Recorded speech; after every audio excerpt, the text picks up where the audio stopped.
62 లక్షల మంది ప్రజల్లో మెడ్ప్లస్ బ్రాండ్ మెడిసిన్స్ కి మారడం వలన 915 కోట్ల రూపాయలు సేవ్ చేసుకున్నారు. అదే మెడిసిన్స్ అదే క్వాలిటీతో 50 to 80% డిస్కౌంట్. మనం పైల్స్ విషయానికి వచ్చినప్పుడు సాధారణంగా ఒకటి సెడెంటరీ లైఫ్ స్టైల్ కావచ్చు, మలబద్ధకం కావచ్చు, ఫైబర్ ఎక్కువ తీసుకోపోవడం కావచ్చు.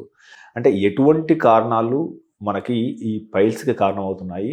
కాలానుగుణంగా ఈ కేసులు పెరుగుతున్నాయా? కారణాలు ఏంటి? పైల్స్ అనేది కంప్లీట్ మన ఏమంటారు, మనం హ్యాబిట్స్ వచ్చే డిజీజ్ అన్నట్టు. ఇదేదో సపరేట్గా వచ్చేది ఏది కాదు, మన లైఫ్ స్టైల్ ఎంత బాగుంది అనే దాన్ని బట్టి ఏనల్ కెనాల్ యొక్క లైఫ్ స్టైల్ కావచ్చు, ఏనల్ కెనాల్ యొక్క హెల్త్ కానీ, ఏనల్ కెనాల్ యొక్క డిజీజులు కానీ డిపెండ్ అయి ఉంటాయి.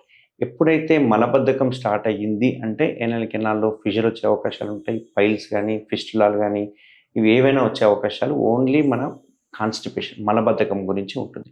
ఒకప్పుడు చూస్తే మలబద్ధకం అనేది చాలా తక్కువ ఉండేది. ఎందుకంటే వాళ్ళు తినే డైట్ కానీ, తీసుకునే వాటర్ కానీ, వ్యాయామాలు, ఎక్సర్సైజ్ కానీ ఇవన్నీ చాలా పర్టికులర్ మంచిగా ఉండేది. ఇప్పుడు మా ఫాదర్ ఏజ్ వాళ్ళని తీసుకుంటే కనుక ఏ రోజు నాకు కాన్స్టిపేషన్ హిస్టరీ చెప్పలేదు. బట్ తరాలు మారే కొద్ది కల్లా మనం తీసుకునే జంక్ ఫుడ్ కావచ్చు, చిప్స్ కానీ, లేకుంటే పిజ్జాలు కానీ, బర్గర్స్ కానీ, బిర్యానీలు కానీ, ఈ జంక్ ఫుడ్ ఒకటి.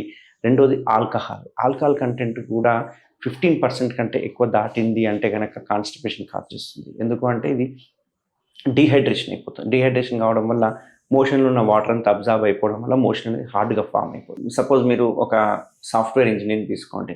తను ఇంట్లో నుంచి బయలుదేరినప్పటి నుంచి కార్లో ఏసీని, ఇంటికి మన ఆఫీస్కి వెళ్ళాక అక్కడ 12 గంటల ఆఫీస్లో ఏసీని. దానివల్ల అతను వాటర్ తీసుకునే కన్జంప్షన్ చాలా తక్కువ ఉంటుంది.